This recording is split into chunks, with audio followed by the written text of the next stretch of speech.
안녕하세요. 오늘 여러분과 함께 아주 흥미로운 텍스트를 좀 살펴볼까 하는데요. 네. 도울 김영욱 선생의 도울 주역 강회라는 책. 이걸 전종욱 교수가 창작과 비평에 소개한 글입니다. 그 서평글 말씀이시군요. 네, 맞아요. 보통 주역하면 그냥 점술, 이렇게만 생각하기 쉬운데 이 글에서는 그게 사실 우리 뇌가 작동하는 방식이랑 놀랍도록 닮았다는 거예요. 네, 그렇죠. 그게 아주 흥미로운 관점이죠. 그래서 오늘은 그 통찰을 중심으로 한번 주역의 세계를 깊이 파고들어 볼까 합니다. 바로 시작해 볼까요? 좋습니다. 이 글은 주역이라는 어떻게 보면 좀 오래된 지혜 체계를 뇌과학이나 문명사 같은 현대적인 관점으로 다시 조명하고 있어요. 맞아요. 현대적인 렌즈로. 네. 단순히 길흉을 본다, 이걸 넘어서서요. 주역이 이 복잡한 세상을 이해하는 어떤 해석의 틀. 해석의 틀. 네. 그리고 또 끊임없이 변하는 세상 속에서 마음의 평정을 찾는 열쇠가 될 수 있다. 이런 이야기를 하는 거죠. 살펴볼 가치가 충분합니다. 그중에서도 역시 제일 흥미로운 건 그 주역의 작동 원리가 우리 뇌가 정보를 처리하는 방식이랑 비슷하다는 점이에요. 네네. 우리 뇌가 막 여기저기서 들어오는 감각 정보들 있잖아요. 네. 이걸 과거 경험이나 기억이랑 연결해서 이게 이런 세상이구나 하고 재구성하잖아요. 그렇죠. 의미를 부여하는 거죠. 네. 주역도 비슷하게 그 64궤와 384효라는 상징 체계를 통해서 지금 이 불확실한 상황이 어떤 의미인지 해석하는 과정이라는 거예요. 그래서 이순신 장군이 전투 전에 점을 쳤다는 것도 그냥 앞날을 맞히려 했다기보다는 네, 그렇죠. 단순 예언이 아니라 그 전장의 수많은 변수들 이걸 전부 자기 의식 안으로 이렇게 쫙 끌어들여서 상황을 완전히 파악하려는 뭐랄까 고도의 정신적 시뮬레이션 아니었을까 그런 생각이 들더라고요. 정확한 지적이세요. 바로 그 점이 핵심입니다. 여기서 이제 나라는 개념이 중요해지는데요. 나요? 네. 보통 서구 사상은 나를 외부 세계나 신과 좀 분리해서 생각하는 경향이 있잖아요. 그렇죠. 개별적인 존재로. 네. 그런데 주역을 포함한 동양 사상은 나를 우주, 그러니까 태극이랑 연결시키고 하나로 보려는 경향이 강해요. 우주와 나를 하나로. 네. 64궤는 그러니까 세상 모든 변화의 패턴을 담은 축소판 같은 거고요.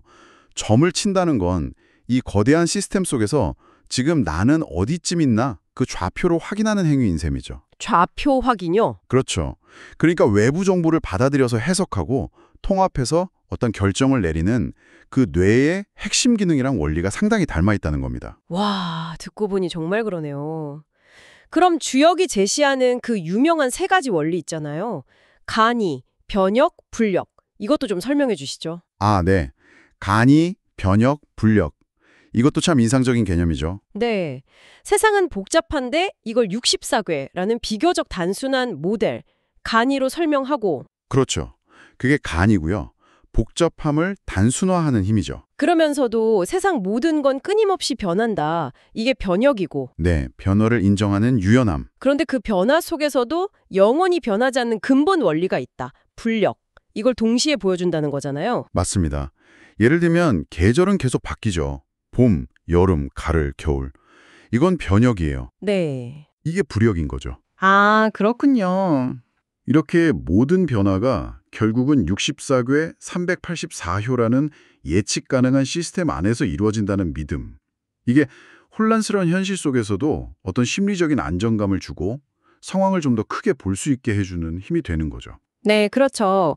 세상이 아무리 막 복잡하고 혼란스러워 보여도 사실은 어떤 질서와 패턴 안에 있다는 확신을 주는 거네요. 바로 그겁니다.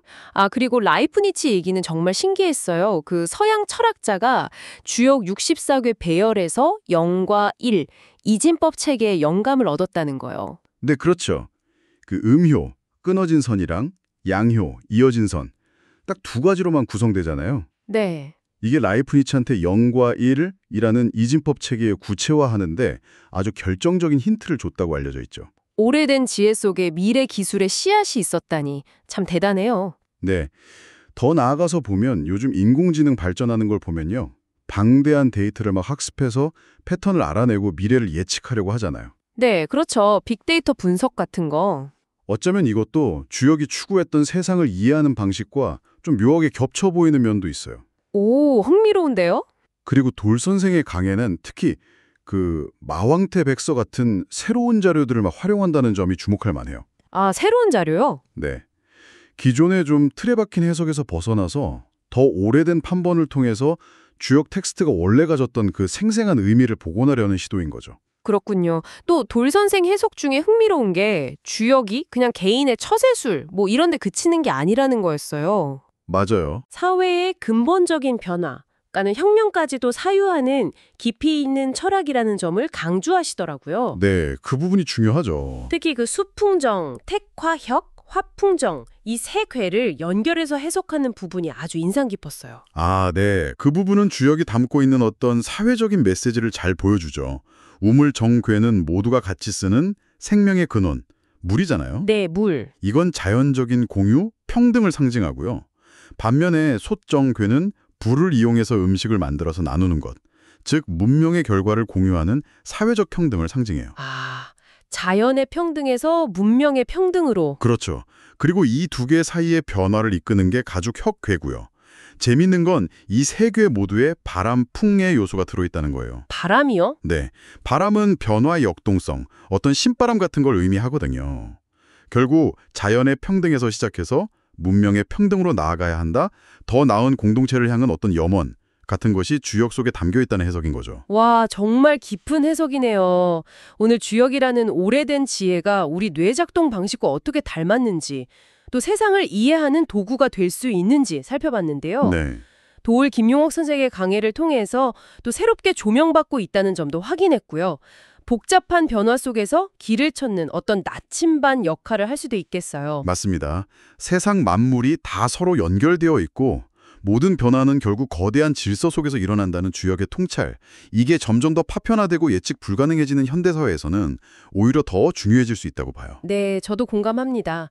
기술이 발전할수록 역설적으로 이런 통합적이고 전체를 보는 시각의 가치가 더 커질지도 모릅니다. 자, 그럼 마지막으로 여러분께 질문 하나 남기면서 마무리할까 합니다. 네. 이렇게 빠르게 변하는 세상 속에서 여러분의 삶과 세계를 이해하는 여러분만의 주역, 여러분만의 해석 틀은 무엇인가요? 한 번쯤 생각해 보시면 어떨까요? 좋은 질문이네요. 저희는 다음에 더 흥미로운 탐구로 돌아오겠습니다.